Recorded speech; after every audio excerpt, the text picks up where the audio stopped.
টাকার লোভে দেশ বিক্রি। হ্যাঁ, এই যে জ্যোতিরানী মালহোত্রা, আরো আরমান সহ আরো গুপ্তচরদের গ্রেপ্তার করা হয়েছে, সবই তো টাকার লোভে। কোটি কোটি টাকা কারা দেয়? আইএসআই। আইএসআই গুপ্তচর সংস্থা পাকিস্তানের। আইএসআই জঙ্গিদের মদত দেয়। আইএসআই জঙ্গিদের মদত দেয় না শুধু, আইএসআই জঙ্গিদেরকে সমস্ত কিছু সাহায্য করে। আইএসআই তো এই ভারতে একমাত্র কাজ হচ্ছে অশান্ত করা, মানুষকে মারা, সাধারণ মানুষকে জালে ফেলা। আইএসআই কিভাবে কাজ করে জানেন? আইএসআই এদেশে কিভাবে ফাঁদে ফেলে মানুষকে শুনুন। কর্তারপুর সাহেব করিডোর, এটা খুব গুরুত্বপূর্ণ একটা জায়গা। এই কর্তারপুর সাহিবে আইএসআই ঘনিষ্ঠ ইভাকিউই ট্রাস্ট প্রপার্টি বোর্ডের দায়িত্বে আছে এই কর্তারপুর সাহিব। এই কর্তারপুর সাহিব জ্যোতির মতো কর্তারপুরে বেড়াতে যাওয়া পর্যটকদের বাছাই করে। আইএসআই পর্যটকদের বাছাই করে। আপনি যদি কর্তারপুর সাহিবে বেড়াতে যান তাহলে সেখানে আপনিও টার্গেট হয়ে যেতে পারেন আইএসআই এর। এবং তারপরে বিভিন্ন ধরনের প্রলোভন, মগজ ধোলাই। এখানেই শুধু না, আপনি একজন সাধারণ পর্যটক, আপনার মতো একজন সাধারণ পর্যটককে গুপ্তচর হিসেবে নিয়োগ করবে কেন? না, তার আরো বিভিন্ন ক্রাইটেরিয়া আছে। কি ক্রাইটেরিয়া? যেমন ধরুন, লোভে পা দেবে এমন মানুষকেই চিহ্নিত করে আইএসআই। সহজে লোভ দেখিয়ে ফাঁদে ফেলা যাবে এমনই টার্গেট করে এমন লোকজনকে। লোভী মানুষ তো কম নেই আমাদের সমাজে, এর তো ঘটনা। 140 কোটির দেশে কটা মানুষ আর কত টাকা রোজগার করেন?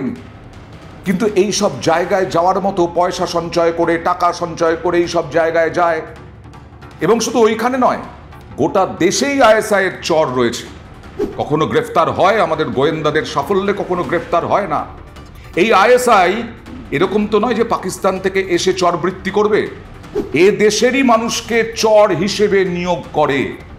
এই যে বললাম, লোভী মানুষ টার্গেট করে। সোশ্যাল মিডিয়ায় জ্যোতির অবাধ বিচরণ দেখেছে আইএসআই। এরকম ভাবেই বিভিন্ন ইউটিউবার, ব্লগার তাদের উপরে নজর রেখেছে। যারা একটু সুন্দরী, যারা একটু ভালো কথা বলতে পারে, যারা একটু বুদ্ধিমান, এগুলো পরখ করে আইএসআই এর মতো সংস্থা।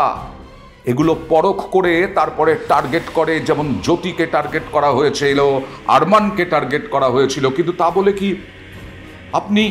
আপনারা টাকার জন্য দেশকে বিক্রি করে দেবেন? টাকার জন্য নিজে বিকৃত হবেনি, দেশকে ষড়যন্ত্রের মধ্যে ফেলে দেবে এইসব জ্যোতি আরমানরা। এটাই হয়েছে।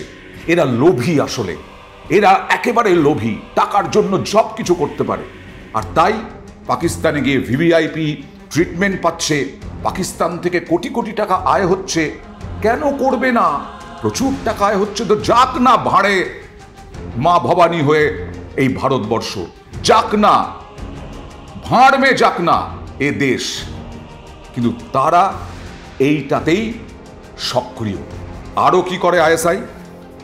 দেশভাগে পরিবার থেকে বিচ্ছেদ হওয়া কোনো ব্যক্তিকে টার্গেট করে। ধরুন বাংলাদেশ থেকে বিচ্ছেদ হয়েছে, মানে বাংলাদেশ থেকে এখন যে অবস্থা চলছে, ধরুন এখন হিন্দুরা ওখানে সংখ্যালঘুরা তারা নির্যাতিত, তাদেরকে এখানে আশ্রয় দেওয়া হয়েছে।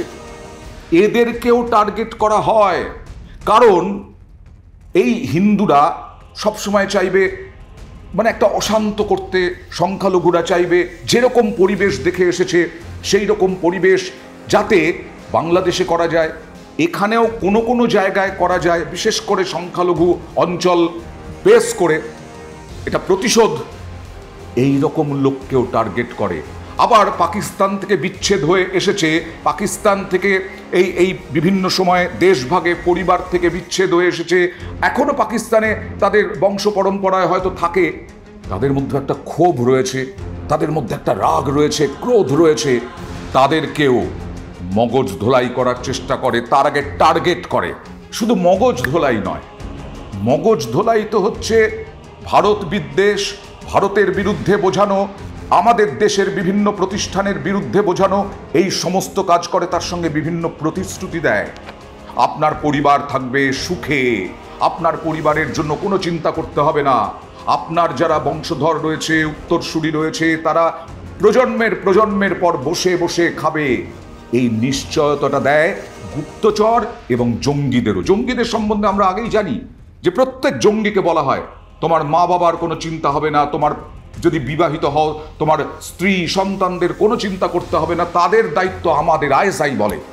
তাই জঙ্গিরা মগজ ধোলাই হয়, প্লাস এই প্রতিশ্রুতি পায় গুপ্তচরেরাও তাই। যারা ভারত বিরোধী পোস্ট করে Facebook, YouTube, Insta, x handle, Bharat বিরোধী বলতে এ দেশে আপনি মনে করছেন আমরা সবাই দেশপ্রেমী, আমরা সবাই একেবারে ভারতকে সাংঘাতিকভাবে ভালোবাসি? দেখছেন তো ভারত পাকিস্তান যখন এই রকম সংঘর্ষ চলছে, পাকিস্তান হামলার চেষ্টা করছে, বিক্রম মিস্ত্রি এত সুনিপুণভাবে তিনি তার কর্মকাণ্ড চালিয়ে গেছেন, আমাদের মিডিয়ার সামনে এত সুন্দর ব্রিফ করেছেন। তারপরে যখন সংঘর্ষ বিরতি, সামরিক বিরতি আমরা ঘোষণা করলাম, তখন বিক্রম মিস্ত্রি বিদেশ সচিব, তাকে কিভাবে আক্রমণ করা হলো, তার মেয়েকে পর্যন্ত ব্যক্তিগতভাবে আক্রমণ করা হলো। এই রকম যারা পোস্ট করে, ধরুন কেন্দ্র বিরোধী, কেন্দ্র সরকার বিরোধী, ভারতের কাজকর্ম নিয়ে এ দেশে সমালোচনা করা যায় কারণ গণতন্ত্র আছে।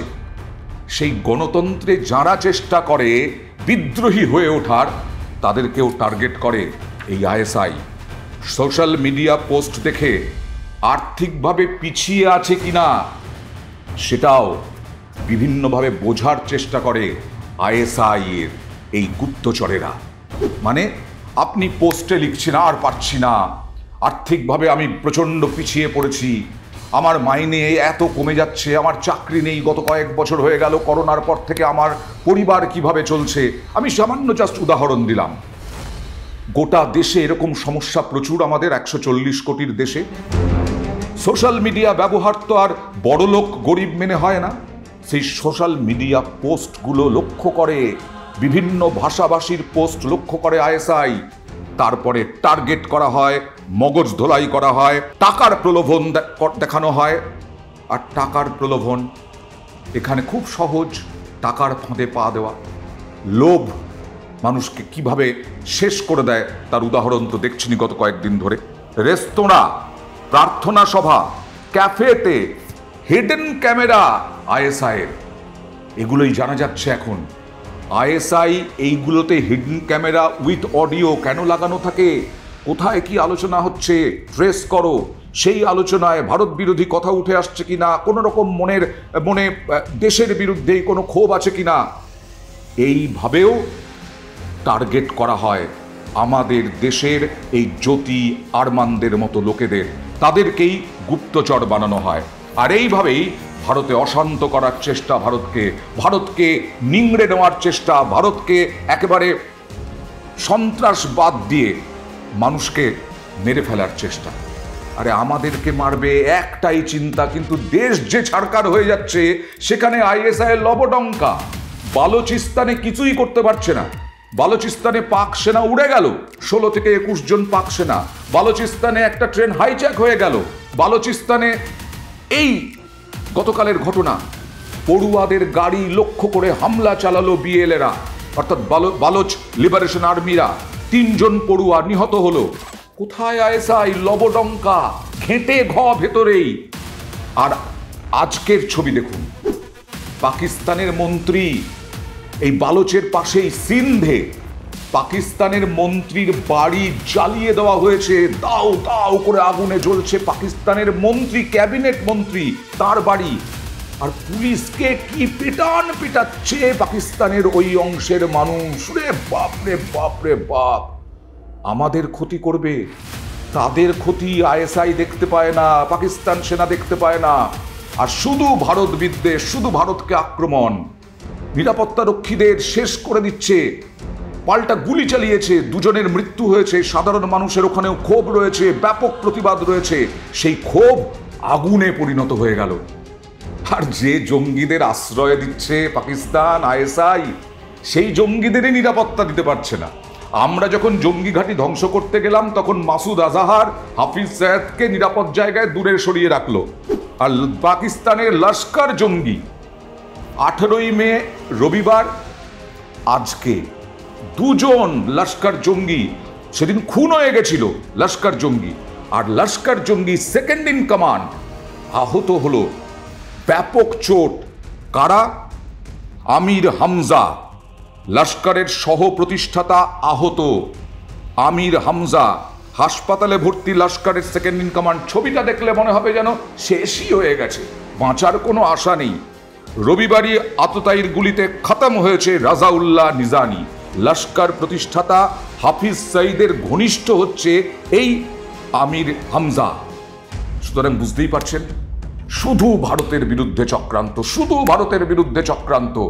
নিজের দেশের লোক খেতে পাচ্ছে না, নিজের দেশের লোক শুকিয়ে মরছে, নিজের দেশের লোক প্রতিবাদে আগুন ধরিয়ে দিচ্ছে, তা নিয়ে খেয়াল নেই।